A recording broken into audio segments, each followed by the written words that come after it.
गुरुदेव माता, गुरुदेव पिता, गुरुदेव स्वामी परमेश्वरा, गुरुदेव सखा ज्ञान भंजन, गुरुदेव बंदप सहोदरा, गुरुदेव दाता हर नाम उपदेश, गुरुदेव मंत्र निरोधरा, गुरुदेव शांत सत्य बुद्धि मूर्त, गुरुदेव पारस परस्परा, गुरुदेव तीरथ अमृत सरोवर, गुरु ज्ञान मज्जन परंपरा, गुरुदेव करता सब पाप हरता, गुरुदेव पतित पवित्र करा, गुरुदेव आदि जुगादि जुग जुग, गुरुदेव मंत हरि जपुधरा, गुरुदेव संगत प्रमेल कर कृपा, हम मूड पापे जित लगतरा, गुरुदेव सदगुरु पार ब्रह्म परमेश्वर, गुरुदेव नानक हरि नमस्कारा, गुरुदेव सदगुरु पार ब्रह्म परमेश्वर, गुरुदेव नानक हरि नमस्कारा। सत्कार योग सत्संग योग, वाहिगुरु जी का खालसा वाहिगुरु जी की फतेह। कल हमने श्री गुरु ग्रंथ साहब जी महाराज जी के पहले प्रकाश का उत्सव मनाया है। गुरु ग्रंथ साहब जी का पहली बार प्रकाश हरमंदिर साहब अमृतसर में 1604 ईस्वी में गुरु अर्जन देव जी महाराज जी ने करवाया और इसके पढ़ने की सेवा बाबा बुढ़ा जी ने की थी। इस ग्रंथ को तब पोथी कहा जाता था, पोथी परमेश्वर का थान। इस पोथी के संपादन के पीछे कई कारण हैं, जिसे हम आज संक्षिप्त रूप से विचार करेंगे। गुरु अर्जन देव जी महाराज जी के काल में सिख अपने अपने ढंग से गुरबाणी का गायन पठन कर रहे थे। ऐसा करते समय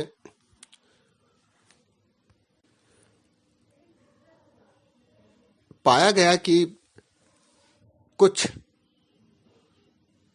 सिख इसमें मिलावट करके बाणियां पढ़ रहे हैं। गुरबाणी की प्रसिद्धि लोकप्रियता को ध्यान रखते हुए गुरु अर्जन देव जी के भाई पृथ्वीचंद के पुत्र मेहरबान ने भी अपने ढंग से रचनाएं आरंभ कर दी थी। इनमें वो गुरबाणी को भी शामिल कर लेते और समाज में एक भ्रम की स्थिति पैदा हो गई। ऐसा कई बार कई समागमों में गुरु अर्जन देव जी ने इसे अनुभव किया। इन्होंने बाबा बुढ़ा जी और भाई गुरदास जी से विचार विमर्श किया। इस मिलावट भरी वाणी को सुनने संबंधी एक घटना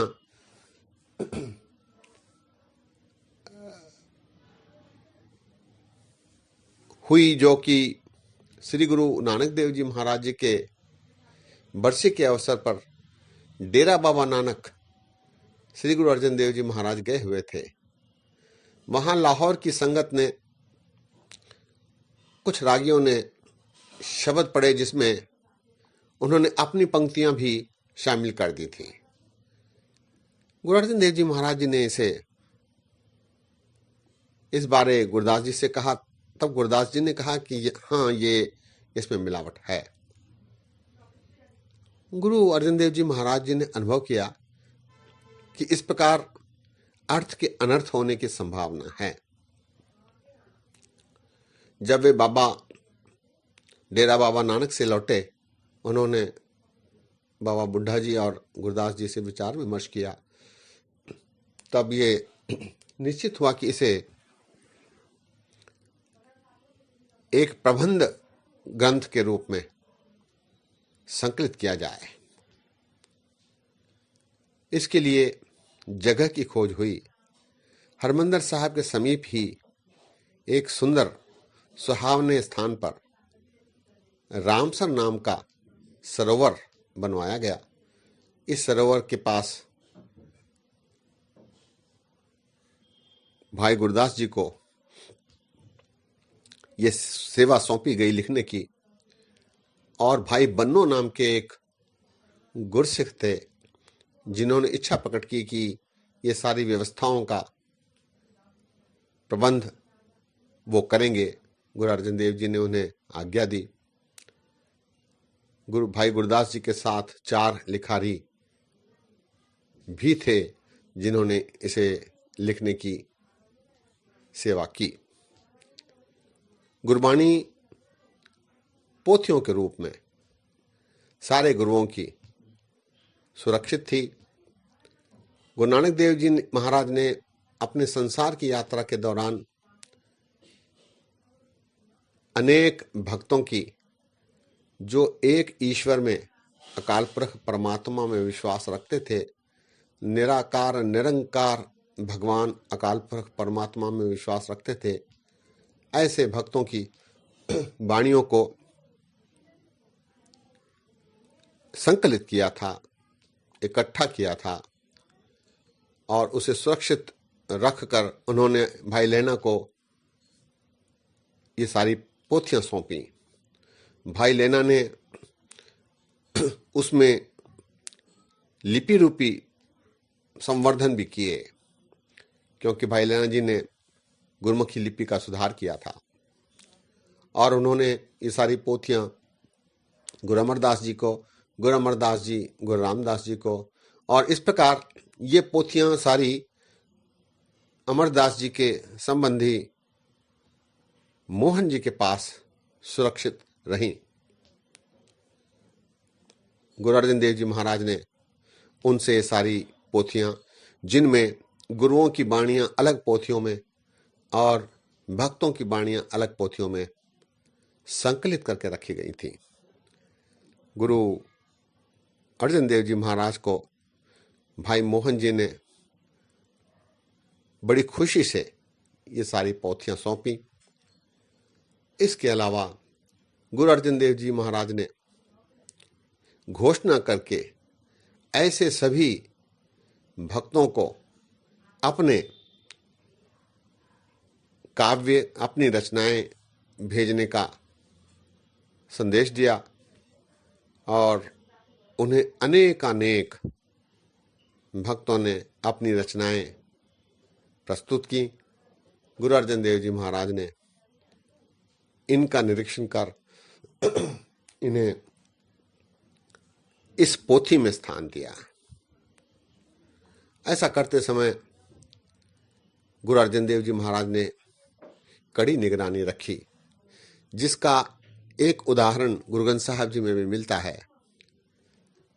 महाराज स्वयं इन वाणियों को देखते थे और अंत में जब वो पूरी तरह ठीक होती थी तो शुद्ध लिखते थे, और जहां कहीं इसमें सुधार की आवश्यकता हो, त्रुटियां हो, तो उसे शुद्ध कीजय लिखा करते थे। ये 2 शब्द गुरु ग्रंथ साहब में आप पढ़ेंगे तो पाएंगे। गुरु ग्रंथ साहब जी की जो पोथी के रूप में रचना की गई, उसके पीछे 5-6 कारण हैं, जिनके संबंध में हम संक्षिप्त रूप से विचार करेंगे। गुरु अर्जन देव जी महाराज ने वाणी को रागों में क्रमबद्ध रचवाया। रागों का चयन करते समय महाराज ने कोई भड़कीला राग या शोगमयी राग नहीं बरता, अर्थात ये एक सहज ग्रंथ बनाने की चेष्टा थी। दूसरा, इसमें राग और रागनियां अलग महाराज ने नहीं रखी, रागनियों को भी राग का ही स्थान दिया। वाणी में रचनाकारों का स्थान देते समय कोई धर्म, जाति, वर्ण, आयु आदि का वितकरा इसमें नहीं है। सभी प्रकार के जातियां, सभी उम्र के रचनाकारों का इसमें स्थान है। चौथी संभाल बोली की। इसमें बोली सहज और आसान रखी गई। इसमें सभी लोकगीतों आदि का समावेश हुआ, जैसे घोड़ियां, अलाहणियां, करहला, वनजारा, थिति, वार, बारामाहा, सुचज्जी, गुणवंती, कुचजी, लावा, चौबोले, फुनहे, अनेक प्रकार के सभी को इनमें स्थान दिया ताकि यह आम लोगों का ग्रंथ बन सके। और इसके क्रम को महाराज ने कुछ इस प्रकार से क्रमबद्ध किया कि इसमें कोई मिलावट की कोई गुंजाइश नहीं रह जाती। अंक जो महाराज ने रखे हैं वो इतने तकनीकी हैं, वैज्ञानिक हैं कि इनमें कोई मिलावट की संभावना नहीं रह जाती। और एक संभाल और महाराज ने इस संबंध में की है, वो है भक्तों की छानबीन करके उनके शब्द रखे गए और भक्तों के जो शब्द आए हैं उनमें जहां भी और खुलासे की आवश्यकता पड़ी वहां उन्होंने अपने श्लोक, अपने शब्द उनके साथ ही रखे। जैसे फरीद साहब के कुछ शब्द हैं जिनमें गुरु नानक देव जी महाराज ने उन्हें और खुलासे के रूप में अपनी ओर से भी शब्द रखे। बेणी के शब्द के संबंध में नानक देव जी ने रखे। कबीरदास जी के संबंध में गुरु अर्जन देव जी महाराज ने और गुरु अमरदास जी महाराज ने अपने शब्द साथ साथ रखे। कल हम वडहंस राग पर विचार करेंगे, तब इस बारे कुछ उल्लेख आएंगे। ऐसा माना जाता है कि इस